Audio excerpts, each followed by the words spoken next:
চুলগুলো একেবারে পুরো শেষ হয়ে গেছে। তো আগে তাও একটু হেনা টেনা করতাম, এখন আর মোটো আমি চুলি আর হেনাই করা আর হয় না। একদম পুরো কি বলবো, এত শক্ত হয়ে গেছে না। তো ভাবছি আজকে একটু চুলগুলোতে একটু হেনা করব। তো এখন একটু হেনা করে রাখলে কি হয়, কিছুক্ষণ টাইম মাথায় রেখে দিলে চুলগুলো বেশ ভালো হবে। আগে করতাম, তা এই বছরখানিক আগে একবার করেছিলাম, আর করার হয়নি, সময় পাই না তো তার জন্য। আর বাইরের যে ওয়েদার, আর আমার মাথাতে বেশিক্ষণের জন্য যদি আমি একটু কি বলে শ্যাম্পু বা কোনো কিছু যদি রাখি না, তাহলে আর সে রক্ষে নেই।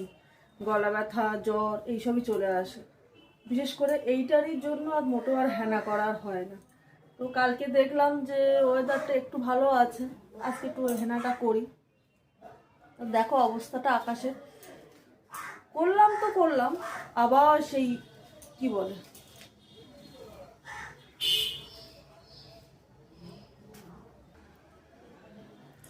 চুলটা একটু ছাড়িয়ে নিয়েছি, এত জট পড়ে গেছিল না, তো তার জন্য চুলগুলো ছাড়িয়ে নিয়েছি।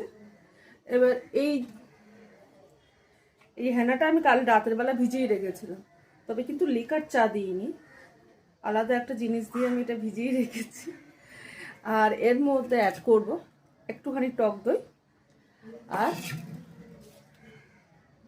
এই শ্যাম্পু, ব্যাস এইটা দিয়ে।